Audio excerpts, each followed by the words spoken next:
Henry Winkler has spent more than 5 decades shining as one of Hollywood's favorite character actors, whether as the Fonz on Happy Days or recently as acting teacher Gene Cousineau on HBO's Barry. He has captivated audiences with his warmth and charm. Winkler has also held a storied career as an author of children's books, first with the Hank Zipzer series about the adventures of a child with dyslexia, and now with the 3rd volume in his Detective Duck series. In Detective Duck, The Mystery at Emerald Pond, Winkler, along with his longtime co-author Lynn Oliver and illustrator Dan Santat, take readers on another hilarious chapter book adventure, this time at the Emerald Pond Games. And we are so thrilled to have Henry Winkler back, friend of the show. Thank you so much for coming back on. It's a pleasure to be here. All right, so we got the 3rd in the Detective Duck series. Oh, my goodness. What keeps you coming back to these characters?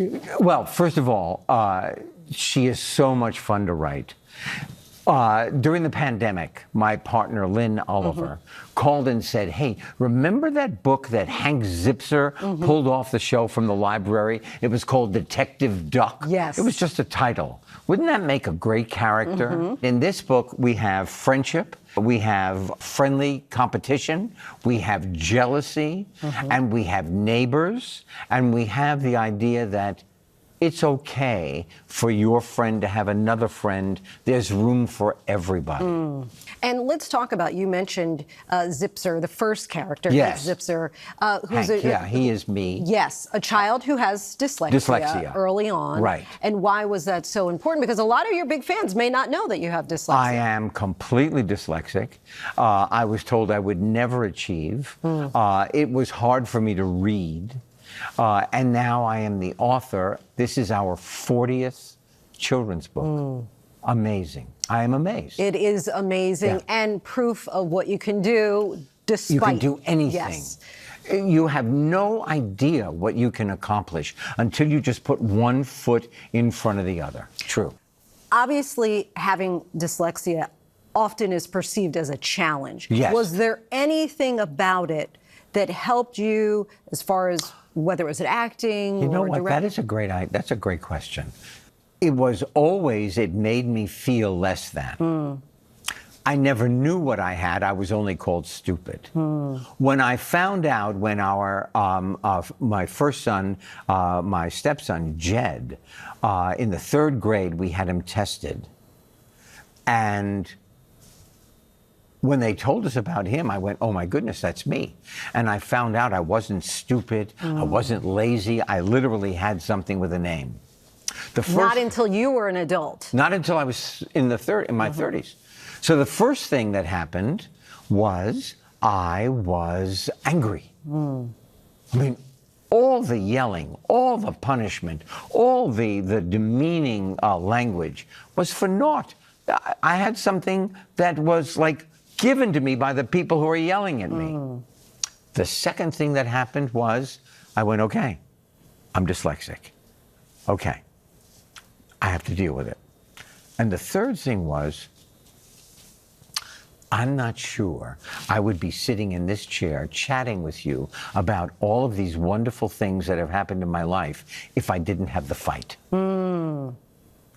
It was the struggle that I don't know. I'm thinking that, yes, it taught me to be, a very short, neurotic person, taught me to be tough. Taught me to, I'm going to find my own way around this. It's like writing the books. I don't sit at a computer. I write with Lynn. There is your way to do something, not a way. And so what is your advice to not only parents, but teachers and the children who are... I just heard a story today from a parent who was saying when they were teaching their son to read, still at 7, and he was having a hard time, and they were getting so frustrated with him, but not even realizing it. Right.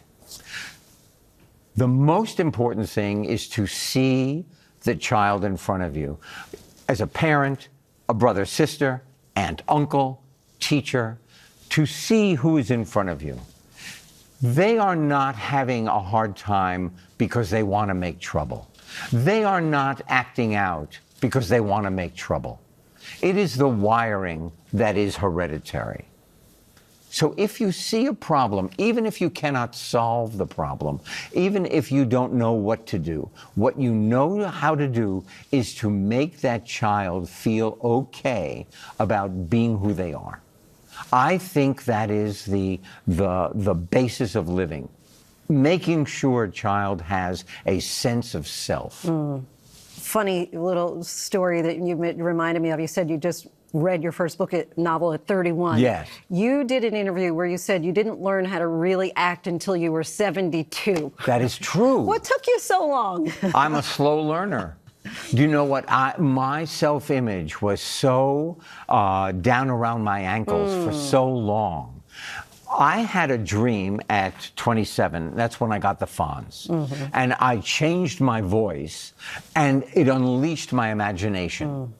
And then I knew what I wanted at 27, but it took me until Barry at 72 to really come into comfort level, being able to do what my imagination wanted. You are just a month away from turning 80. Who?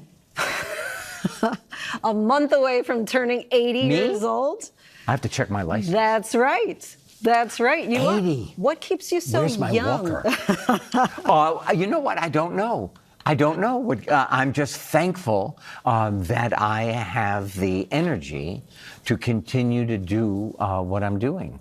I do this wonderful new show on the History Channel. Yes. Called Hazardous History. We did 8 episodes. So many people watched. We were just picked up for another 30. Well, we say with so much gratitude to you, thank you so much for the conversation. It is always a pleasure, isn't it? Always, the pleasure is all mine. We always have a good time. Yes, we do. And the third book of his Detective Duck series, Detective Duck, The Mystery at Emerald Pond, is out today and can be purchased anywhere books are sold.